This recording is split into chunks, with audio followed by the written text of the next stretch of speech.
Hello everyone, Anther Cheer of the Bloody Point. So here we are taking another look at Dysterra, the sci-fi survival shooter. It actually came out in early access exactly 11 months ago to the day. Here we're looking at the intro showing your planetfall. So the story is Earth in its attempts to find a new resource, discovered terracite, and they exploited it and unsafely mined it and resulted in a cataclysm on Earth.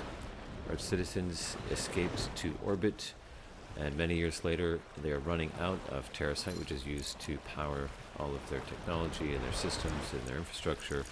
So they're sending down outcasts and prisoners like yourself to go down to the dangerous planet, mine more terracite, send it back up, and perhaps try and resolve things down here on the planet.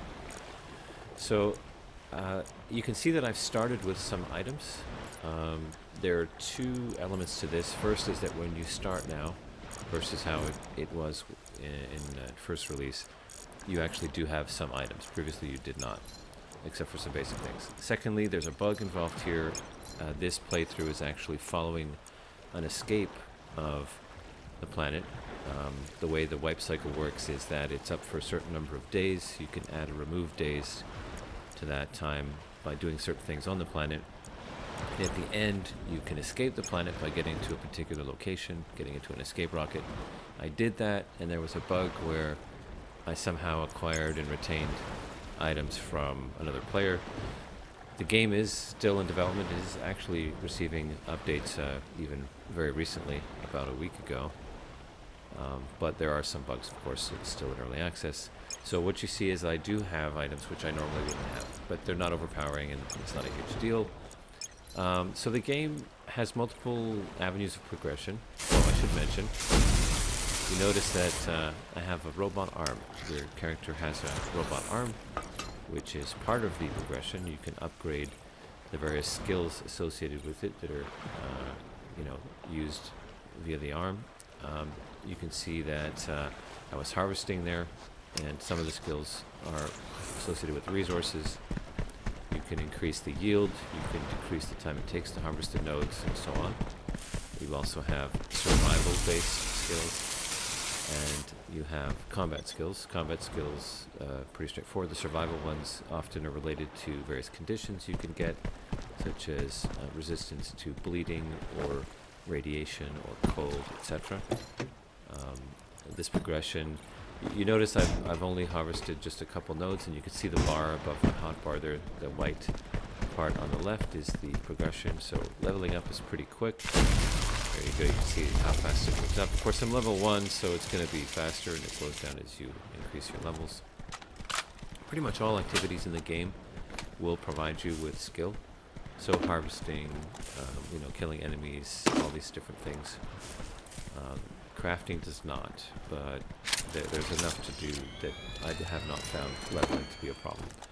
So like, any survival game that I'm sure you're familiar with, there's a particular process that is followed where you start on a beach or in a low-level area. Sometimes in some games you'll have protection. Here, this is the PvP server, so there's no protection anywhere. Someone could come here and kill me, but that generally doesn't happen. So I'm collecting basic supplies, leveling up as I can. You're looking for things like food and health. The game does have a tutorial or a mission system that you can follow when you first start, which will prompt you for specific, individual goals, such as using a bandage, using a battery, eating food, and so on. Other things you want to look for, of course, are weapons and building materials. Building materials for the most basic construction are things like stone and metal. There are also upgrades. You can go through tiers of upgrades for the infrastructure, your buildings, and the crafting stations. And then for that you'll need more complex materials, basic bolts. Then there's rarity.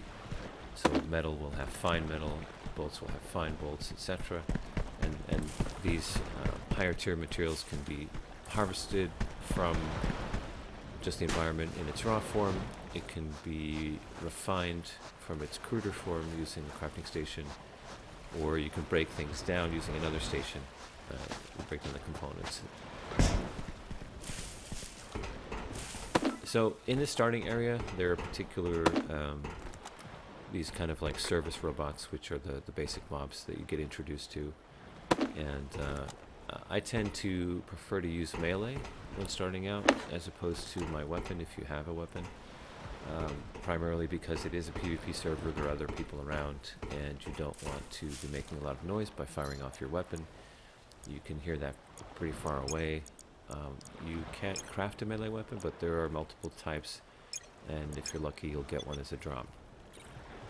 So, in terms of the skill progression, you pretty much want to use your points as soon as you can. As soon as you get them, you don't want to hoard them, especially when it comes to things like ability to do hacking. There are secure containers that you can use a hacking skill to open, and those containers have levels. So obviously to hack a level 2 secure chest, you need level 2 hacking, so I put points into that early. Other good early options, there's a glide function. So it's not flight, but it's similar to if you've played Lost Oasis, to the wingsuit type of gliding. Once you level that up, you could actually travel for a very, very long time. And if you start from a high enough point, it can be really very useful. And then, of course, there's the yield for the harvesting. Early on, you might want to put some points into the stone or metal harvesting so that you can make the most out of those nodes, reduce the time you have to spend running around the world collecting those materials. The system that is used for hunger and health and battery, you can see in the lower left, those are the three resource pools you have to manage. Battery is used by your robot arm when performing certain functions, which includes things like hacking, as well as the use of the protocols. Protocols, you'll see in my hotbar, are the two slots on the far right. They are specific abilities that you can slot, and those things are lootable and craftable, and they also have upgrade tiers. The first one you see is a dash. It moves you forward rapidly a certain distance, and it uses up battery power when you do that. And the second one is a heal, which is faster than it would take to use a consumable such as a bandage or any other healing source. So you can hear there's a robot here somewhere. I don't have a melee weapon yet, so I'm going to have to. I could punch it, but I'm not going to bother. I'm just going to use my gun. But it will make noise. And on the PvP server, the game, to be fair. And full disclosure, it is not particularly populated at this point. It's still in early access. There were some issues with certain things at the very beginning of its release, and the population has descended to the point where it's a very small amount. But you still encounter players from time to time, and you want to follow the same procedure all the time, which means outdated domestic android. Don't be firing your weapon. You can only find them in the museum back on Orbis. It should be helping people, not attacking them. They used to help us a lot back when we pioneers stayed in these buildings. It's sad to see what's happened to them. Like most of these games, if you've played DayZ or any game where you have to, search structures and loot everything you can find, there is a system which makes that a little less, painful. There's a scanner you can use. It uses energy, again, your battery power, and it will allow you to see the things that can be harvested or picked up in your vicinity. I don't really ever use it. Perhaps if I was in a particular spot and I wanted to identify things quickly, I would, but I haven't bothered. The battery power usage and maintaining a full bar can get tricky, especially in combat when you're using your protocols. If you're hacking a chest, if you fail, it produces a lockout type of mechanic, which means that you can't recharge your arm, and you can't hack again until that condition goes down. There are consumables which can help you remove the condition quickly, but you're drinking and not firing, etc. That's the scanner that I mentioned. So you'll notice the pop-ups every once in a while, the little mail icon. This is the journal that the game has, which is a really great tool. I have to say, it's one of the things the game does well, is that every single thing in the game, every structure type, every mob, every facility, all of these things are itemized in the journal. They give a little explanation about it. They're prompted when you encounter them for the first time with that pop-up. And in some cases, it ties into the map in that, say you were looking for a particular creature or a particular robot type, you can go to the journal, you can add a filter for it on the map, and it will highlight the areas in which that thing can be found. So it removes some of the guesswork in locating things. If you're looking for a particular component that can be, gotten from a particular mob, well, you can use that system to make it a bit easier. This particular starting area has changed somewhat. These more kind of residential style buildings were not here previously. When it first launched, they just had the other building type that I was previously in. And the interiors are well furnished now. They have a lot more environmental art and things to add flavor to it. In fact, some of these items can be crafted and placed in your own base to give it more of a realistic look, including actual light sources, furniture that can be used, containers, statues. There's a many number of things. Some of these things are obtainable in-game or craftable. Others you get the skins for through a shop using an in-game currency. It's not a cash shop. It's not purchasable. You earn it by doing activities in-game and as a daily login reward. And there are different chests you purchase, etc. I'll be showing that at a later date in a further video.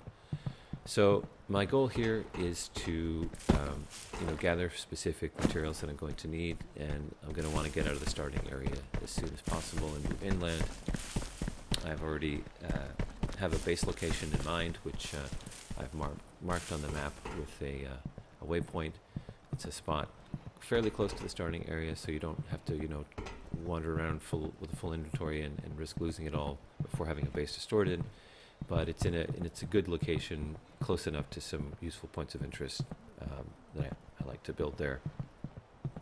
Again, you can hear the robot sounds off in the distance. In addition to the robots, there's also wildlife that can be neutral or hostile, as well as guards, NPCs that are humanoid, as well as robot. Mobs, in this particular case, the robots, they do start in a seated state, and don't waste rounds on them until they've fully gotten up. They are invulnerable. So they're not very challenging at this particular stage, but later on they become more so. One of the criticisms of the game, and it is somewhat reasonable, is that the animations and AI in a lot of cases are somewhat janky. That isn't to say that there are not good animations and AI in the game. As you progress through the continent and get to some of the more difficult mobs and the ones that have been added more recently, they're much better. But these first generation mobs and animations are not great. But it's primarily, at least for my purposes, it's more about the PvP, not the PvE. The game does have multiple modes, a PvP mode, a PvE mode, and even a single-player mode. So depending on what you're playing the game for... You can accumulate points by utilizing a transmitter to transfer your items. These points can be exchanged for various items available for purchase. The number of points you can earn depends on the grade of the items you send. Therefore, transferring higher grade items will yield more points for you. Especially if you grab some superior terracite from a terracite rig in the facilities and send it, you can accumulate a significant number of points. Additionally, the transmission scores you accumulate each time you send items will have a significant impact on your ranking. So, it's recommended to regularly check the leaderboard to stay updated. As you can see, In this particular playthrough, I had joined immediately after the previous server had wiped, so I was the first one on, and in fact the only one on. The game does have a lot of these types of mechanics, interesting things. So the points that she refers to are not for purchase of games in the shop that I mentioned earlier. It's actually purchases made at that transmitter site. You'll also notice that when I use the transmitter, it kind of lit up. If I were to look up, you would see it shoots up a beam into the sky, so you can kind of see them in the distance if it's being used and know that there's a player there. The primary thing you purchase at these transmitters is your ticket for the escape rocket, the access key. So you'll want to make sure you have accumulated enough points and purchase that early. It slots into your player and it doesn't drop on death. Headshots do more damage, so try and be accurate if you can. The other things you can access, or purchase rather, at those transmitters are, you know, equipment, armor, all kinds of different things. And in some cases, if it can surpass your ability to craft at a particular moment, so you could grind up points and do it that way. The crafting, there are two types, you know, crafting on your person and also crafting that's done with workstations in your base. You can craft most basic things to be functional just on your person, which is useful.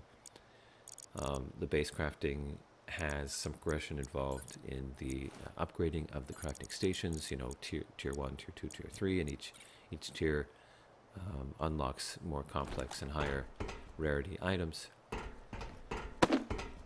So you saw I have a melee weapon now, so I'm going to use that primarily if I can.